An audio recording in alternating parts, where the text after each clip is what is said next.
All right, based on everything that I'm looking at, it appears that we are live. So, welcome everybody. We're going to go ahead and get switched right over. And you can see this is another of the Interviewing Grandma series that we last did several years ago. This one, we have invited Elda's youngest daughter, Sandy, to join her on the interview couch. And this is kind of going to be just more of a free-form conversation between the two of you. I'm going to try and butt in as little as possible and let you just kind of talk together about whatever. Although it seems a good starting point for you will be Sandy's birth. So why don't you start there? That sounds like a good place to start. Mama, what do you remember about my birth?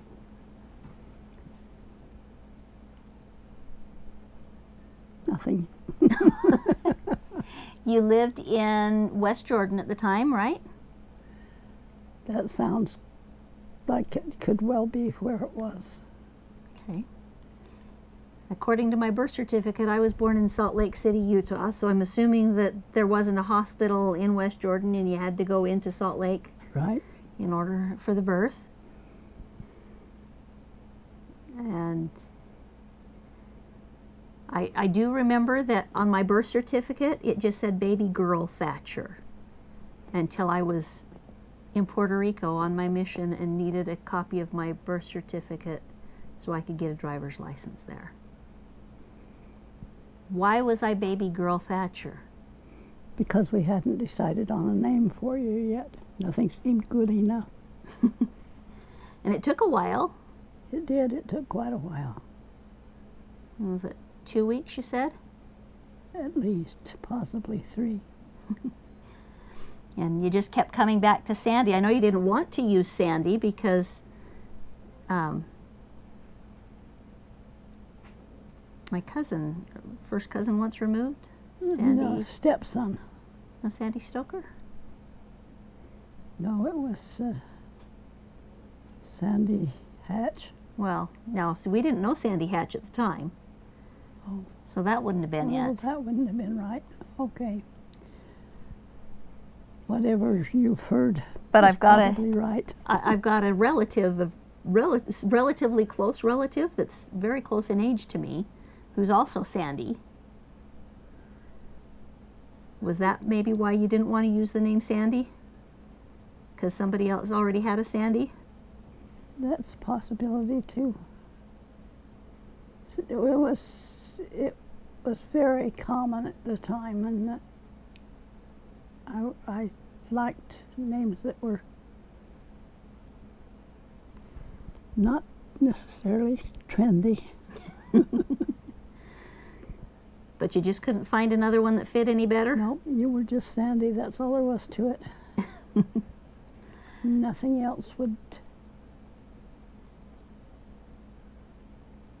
Nothing else would work, huh? Nothing else seemed right. Now, when I was born, Rosemary had already gotten married and was out of the house because Marty is just a little over a month older than me. Right. Her son. What about Dennis? Was he still at home?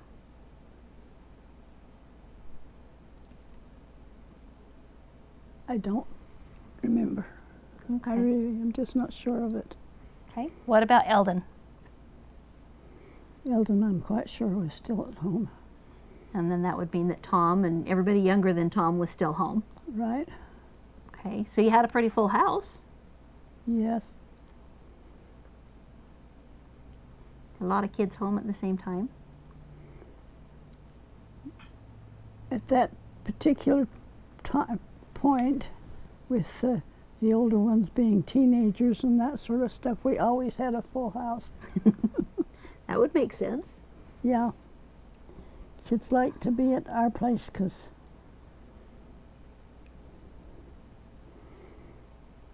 the atmosphere was pleasant instead of nagging. That makes sense.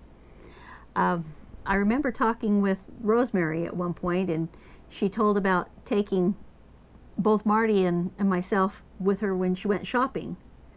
And she'd have people ask if we were twins. She said she got a kick out of telling him, no, this is my son and this is my sister. Do you remember that? I don't think I was ever part of that. Do you remember her telling you about that? Yes, I have a vague memory of hearing about it. Okay. And so we lived in West Jordan until I was, what, about 2 or so when the family moved to Roosevelt? It would be nice to have a memory of that, and I don't. Okay. At least right now I don't, you know, this particular time. That's all right. Do you remember living in Roosevelt? Yes. And there were things about it I liked, there were things I didn't like, but... But you always had a smile about it. A run-in with a badger was one of the negatives. You had a run-in with a badger in Roosevelt? Yeah. Tell me more about that. Well, I had no idea what that creature was, but it was persistent. I've heard they're very persistent. Was that at the house or at the property? It was right there close to that. I think it was on the road that run by the house. By the house. And were you walking and it followed you, or what happened? I think the dog was having a meltdown. Because of the badger? Because of the badger. Okay. And so I don't remember a great deal about it, except that that badger was a very persistent creature. Mm-hmm. And we wanted to do something that it got in the way of, and we couldn't get rid of it. Oh. You couldn't convince the badger to go away, huh? Not for a little while. I don't remember how long it was, but it was long enough to be annoying. Okay. And I probably called for some help. And of course, your brothers were willing to take care of it for you. To take care of it. I don't know what they did to get rid of it. I really don't have a memory of that, but you remember the badger. But the badger is not a very pretty animal. No, but it's very tenacious from what I understand. It was. That one certainly was. It didn't want to go away. But we didn't want it to stick around either. No, you wouldn't have wanted it to be where it was. What else do you remember about the time in Roosevelt? One of the things that sticks in my mind is how annoyed I was that the kids during the summer, they didn't like wearing more than just the basic pants. And the soil out there was red. Ah. And their whites didn't stay very white. No, they wouldn't have. So we had an unhappy laundry situation. Yeah. I remember we had a pond. The pond was for irrigation water. Mm-hmm. And each time we had a watering turn, we'd fill the pond and then use from that. And that wasn't something we put there, it was something that was there when we moved. Okay. But the kids didn't mind the fact that they were, when they went swimming in the pond, they were swimming in the irrigation ditch. That didn't bother them, it was water. Well, water's water. I remember, or I think I remember, because I wasn't very old when we left there, but I think I remember ice skating on that pond in the winter. I think we did. Yeah, I mean, that it got ice thick enough that they could skate on it. Mm-hmm. Now, another thing I think I remember, and again, I'm not sure that I'm remembering it right, but didn't we flood irrigate some of the some of it, and the kids would have a big thin board that they'd put on the ground and run and jump on the board and slide across the water. Yes. They called it piper boarding or something like that. What they had was I remember it was plywood, and it had been shaped so in a circle, so that it slid nicely along the water. Along the water, and the vegetation was minor, but there was some, so that. Thank you, dear.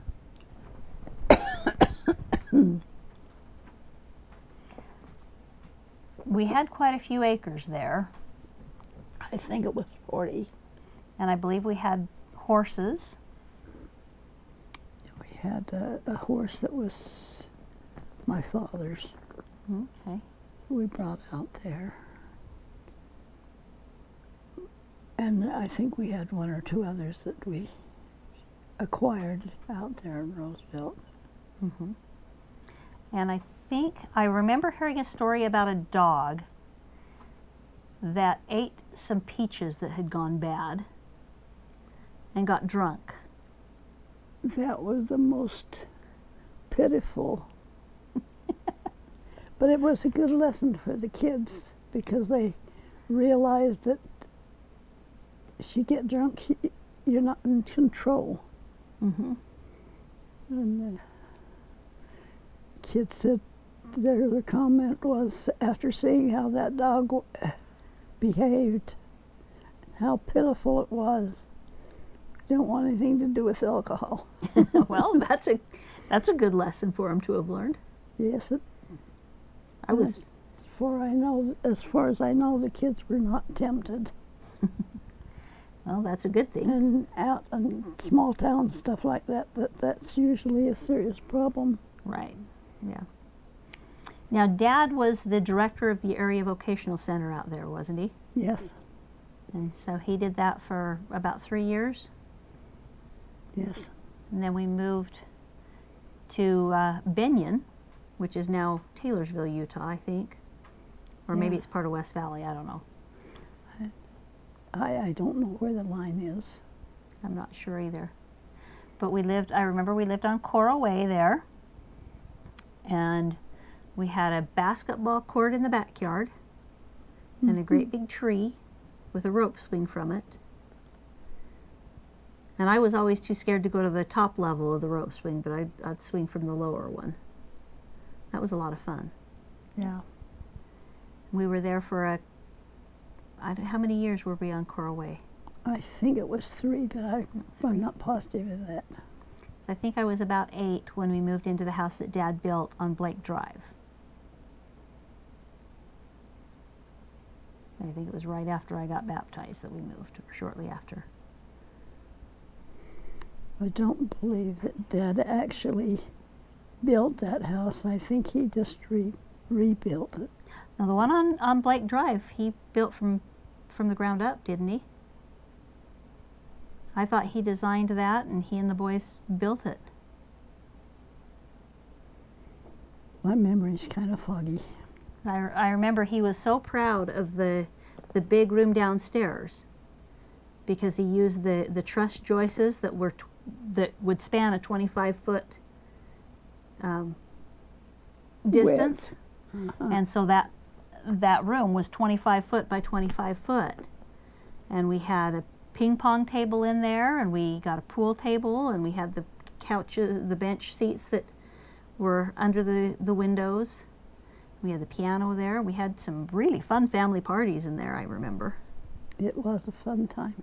That was a really, really good place to have family get-togethers. Yeah. I think he built it with that in mind, didn't he? I'm sure that was a factor that was taken into consideration because there weren't any of the rest of the family that had a big enough entertainment room.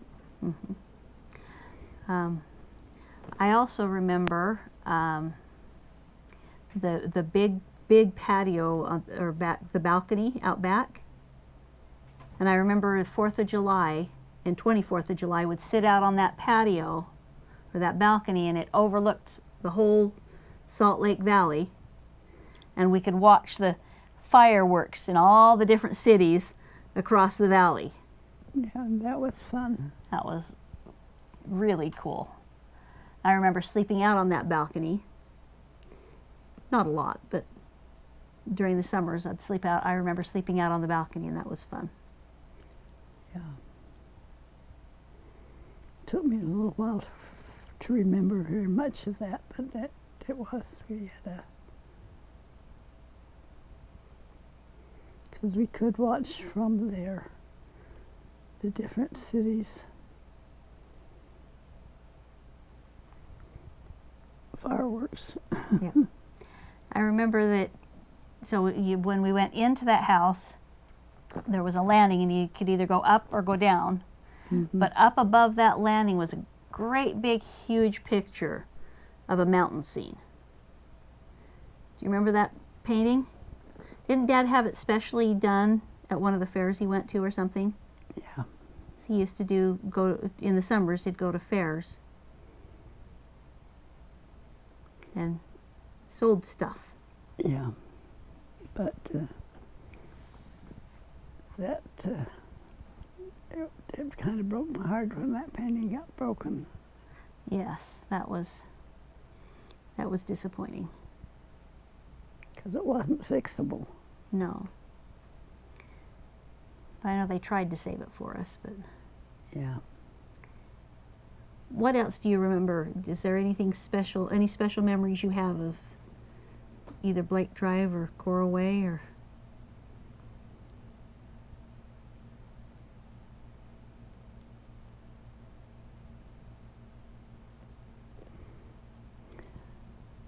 I just remember that we were very comfortable there.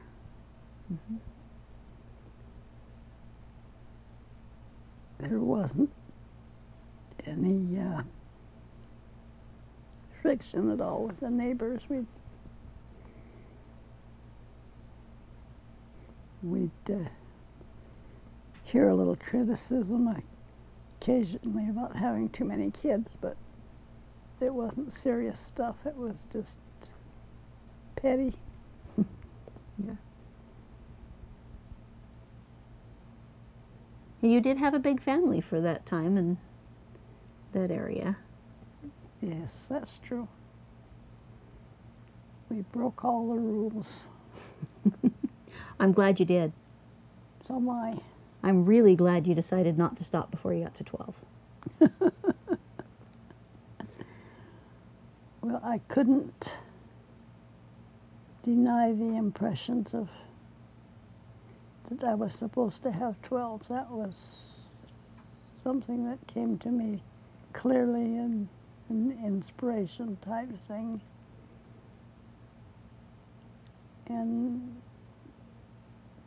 I was never very seriously tempted to limit it to, to go, to not do the best I could to have the full 12 children. Yeah. Well, like I said, I'm glad you didn't stop before 12. But there were, there's people that were critical of it, but there are still people that are critical of those that have large families. That is true. And right now, 4 is a large family to a lot of people. That's true. A lot of people just feel like you can't give the kids enough attention if you have more than 3 or 4. Yeah.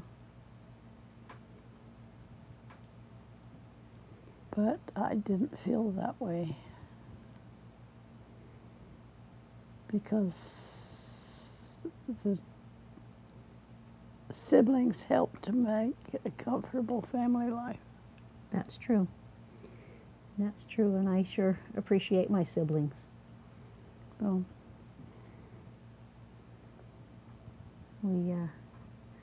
okay, so we were in Benyon until I was about 12.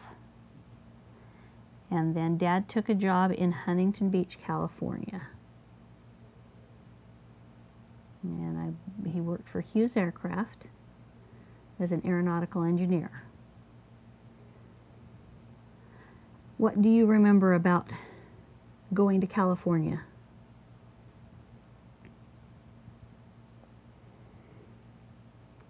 I really don't remember much about it. Do you want me to hold that?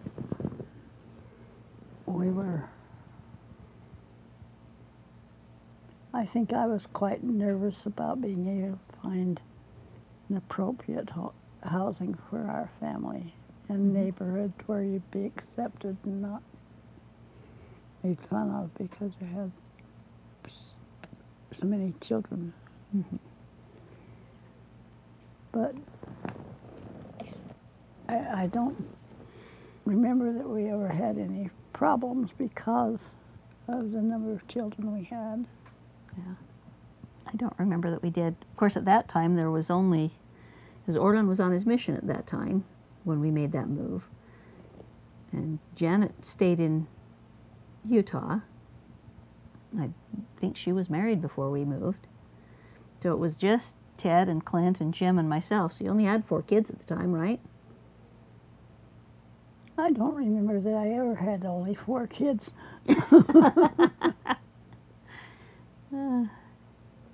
Because I know when Orland came back from his mission, he didn't stay with us in California. He went back to Utah. Yeah. And so in California, there were only the 4 of us left at home. And I remember the house on Canacoa that had a big pool in the backyard. In fact, the backyard was mostly pool. Yes, it really was. Which it's that big pool. Was fun, and we were... And the maintenance of the pool was really too expensive for us, but there didn't seem to be anything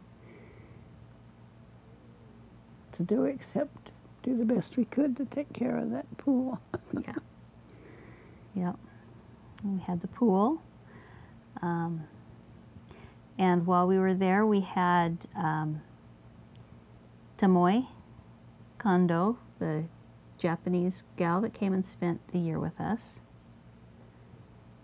The school year. Yeah, spent the school year with us. That's actually where we met Doug Bainon. Yes. He was just down the street from there. And Doug is still, bless his heart, he's still grateful for that. Well, at that point, that was before he actually, I mean, we met him, but it was a couple years later before he and Jim started doing track together, and then he started going to seminary with Jim, and then he got baptized, and he's been part of the family ever since. Yep. And he stayed in close contact with us. His mother was sure that his being a Mormon was something that wouldn't last. Yeah. She was wrong on that score. And it probably helped to make him stubborn enough that he made it work. It could be. It could be. It's very possible. But Doug has been a very, what should I say, an important part of the family since then. Yeah, he has. He has. We moved from the house on Canacoa to, was it Interior Lane? And then there was one other house that we lived in while we were in California. And it was the third one, I think, where our next door neighbor that I babysat for was a piano instructor. Mm-hmm. She taught piano at the local university or community college, one of the two. And that was, I loved going over to babysit because I could play on their grand piano. But that was fun. It was a good, she was good place to be. Very lovely lady. Yes, she and her husband were very delightful people, and I'm afraid I can't remember their names. I can't Which either.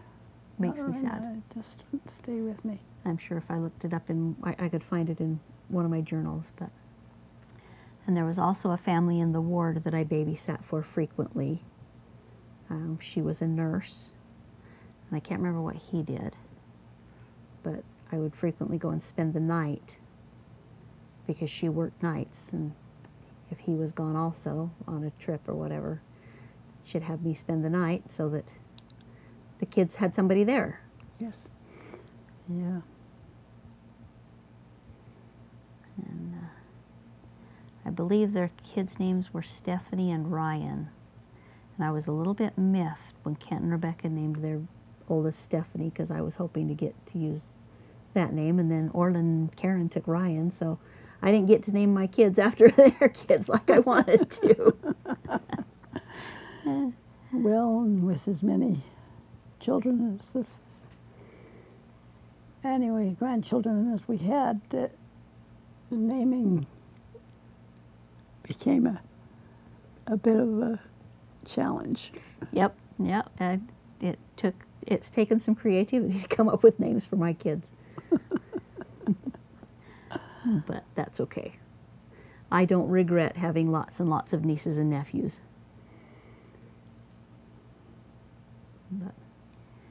So we were in California from 1978 till 1982. And I went to my freshman and sophomore years of high school were at Edison High School. Mm-hmm. And then we moved to Ephraim, Utah. And Jim's graduating class at Edison was larger than the entire school at Manti High School. Right. Who was that different?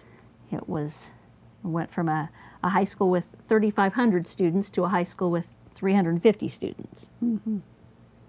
But that was a really good move for me, because I went from being a little fish in a great big pond to being a big fish in a little pond. I got to do a lot of things that I would not have ever done had we stayed in California. Yeah. Which was good for me. I enjoyed those. I enjoyed my last 2 years at my junior and senior year at Manti High School. Manti High. And at the time, Dad was teaching at Snow College, but he also would go in the mornings to the high school in Mount Pleasant, Mm-hmm. and teach a couple of periods there, and then he would come to Manti High School in the afternoons and teach a couple of periods, the last 2 periods in Manti. And so I would usually ride home with him. I'd ride to school on the bus, but I'd ride home with Dad. Mm-hmm. And that was something I enjoyed. Enjoyed the time with him. Yeah. And your dad sure loved his kids. Yep, he did. Oh, I wanted to share one of my favorite memories from in California. The summer when we moved from the house on Canacoa to the house on Interior Lane, I came here to Utah, and I went to girls' camp with Janet, and then I watched Elda and Louise's kids while Louise went to girls' camp. And Dad had gone on a business trip or something, and he stopped in Utah and picked me up, and we flew home together. It was my very first time on an airplane. And I appreciated the fact that you moved without me, because I didn't have to help with the move. And I remember how excited Dad was to show me the bedroom in the new house, because you and he had worked together to create a canopy bed for me. And it was something that I had been asking for I don't know how many years. Oh. And I remember how I cried with joy when I walked in and saw that canopy bed that Dad had put together, and the beautiful, beautiful cover and the canopy cover that you had sewn for it. It just was one of those, I'm such a loved baby. I felt very, very loved. Yes, it was a sweet time. That was wonderful. And so that I was 13, I think, when I got that canopy bed, and I loved it. I absolutely loved it. And I think we had a couple of let's see, we had a couple of Indian placement students while we were in California also. Mm-hmm. We had Julia Denetsotsi and, oh no, I can't think of her name. And one other whose name is not coming to me right now. It's right there on the tip of my tongue, but Yeah. it won't. I slip can off. picture her face, but I can't remember her name right now. The name. And that one of the negative of that was that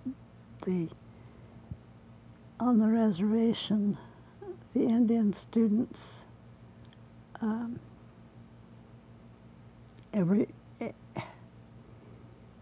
everything was community property.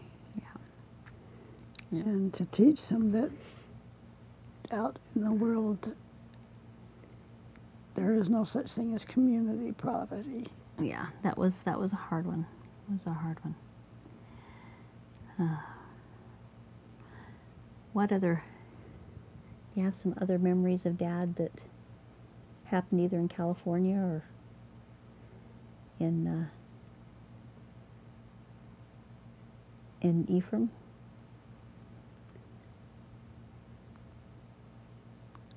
I'm just drawing too many blanks. It's frustrating. That's all right. I remember we had, Dad got a pool, an above-ground pool for us in Ephraim that had a cover. I think he did it so that he could work out because of the damage that was done when he got in the accident in Huntington Beach. Well, coming home from work when we lived in Huntington Beach when he got run into, rear-ended. Anyway, so he got us a nice pool, and it stayed pretty warm with that cover that he had, the dome type cover. Do you remember that pool? Yeah, I remember that pool. It was. I don't know how long we had it, but I do remember it. I don't remember how long we had it either. Just with our moving, it was frustrated. I think we left it behind on one of our moves. Well, I'm sure we didn't try and bring it with us. I don't know that we kept it up after Dad passed away. I don't remember anything about it either. I think it might have been given to one of the other kids or something. I know we had a dog, a beautiful white, I think it was a Samoyed Husky, that we gave to Irene after Dad passed away because you and I just didn't have energy to take care of a dog. Yeah. But And the dog apparently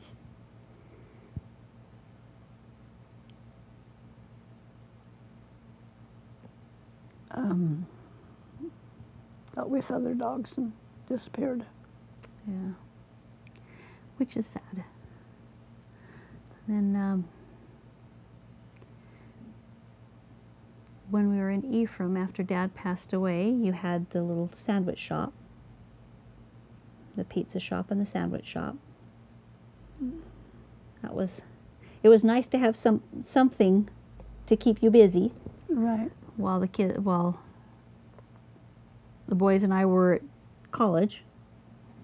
I appreciated that you were willing to stay in Ephraim until I graduated from Snow.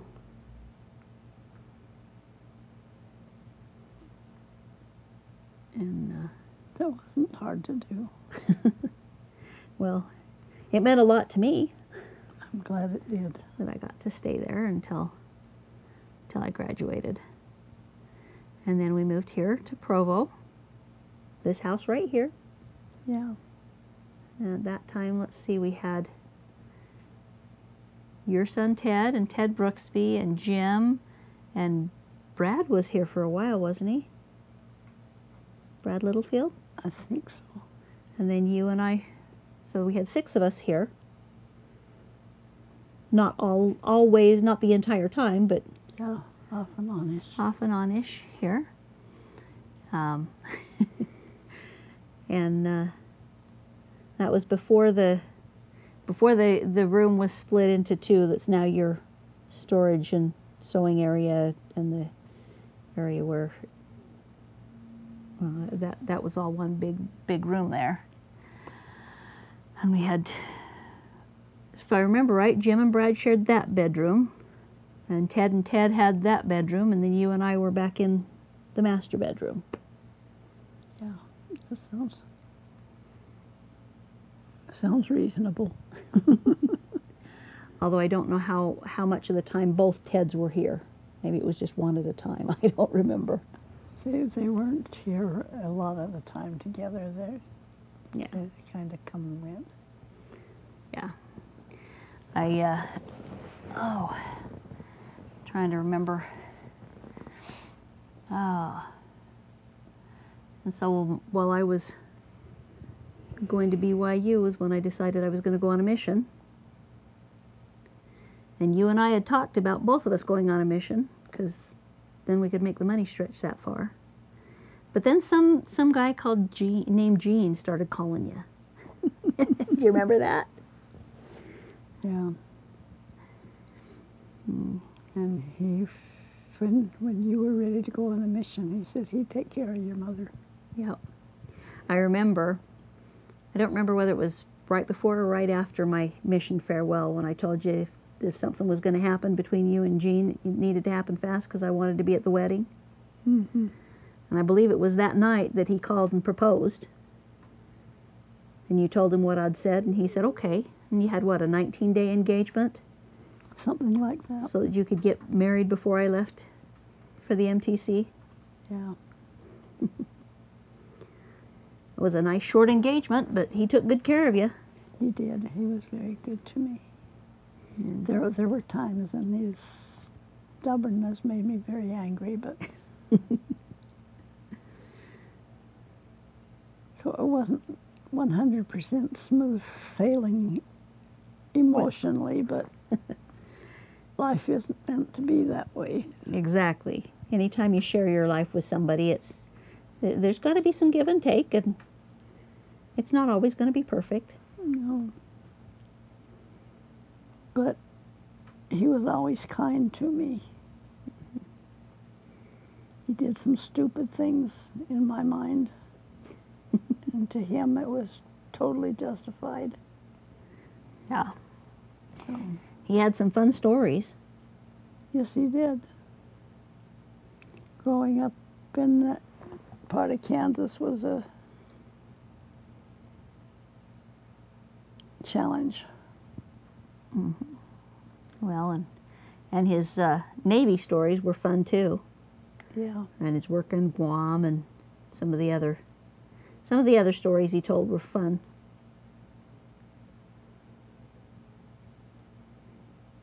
And coming from a small farming community in Kansas was, anyway, made him even more interesting because he came from a different background. Yeah. A very different background, but he was very versatile and very good at anything he tried to do. He was very good at fixing just about anything. Do you remember the first time you saw him? Saw Gene? He was working for my grandparents on their farm. Mm-hmm. And he just became part of the family. If I remember right, while he was working on the farm, he wasn't a member of the church when he came from Kansas, and he was working on your grandparents' farm and broke his leg, and he got laid up for about 6 weeks while it healed. And it seems to me that I was told, and correct me if I'm wrong here on this, that Grandma Jacobson brought him reading material, and it wasn't till he got better that he found out there actually was reading material in the house that wasn't Mormon literature. Yeah. But that Mormon literature was enough to get him thinking seriously about religion, which he had never done before. And he joined the church shortly thereafter, didn't he? Mm-hmm. And he stayed close to the family. He married your sister and Arlene's best friend, didn't he? Yes. And she passed away. Lorna Abbott. And Lorna passed away not, a year or two after Dad. Yeah. And then Jean, a few months later, came looking you up again. That was kind of a fun thing when you guys got married and we made the sign for the back of your car. Yeah.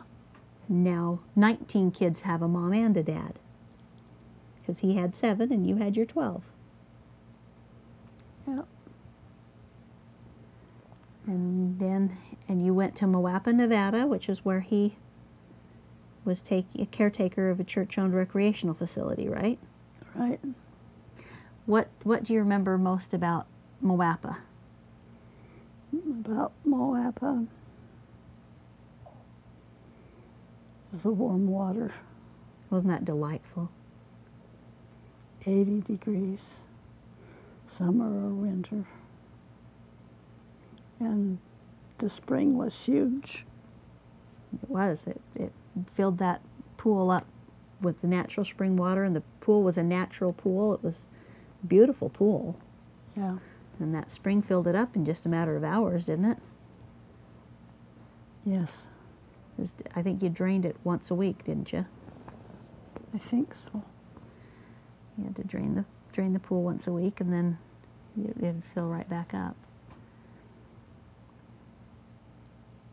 I've got to make a pit stop. This is getting silly. Okay. Well, do you want to call it Spencer? Yeah, I think we should. We've been Okay. going for about 45 minutes, which I think is plenty. So, yeah, thank you for being there, Grandma, and thank you anybody who has been watching this. And we'll go ahead and stop the stream here. Thank you.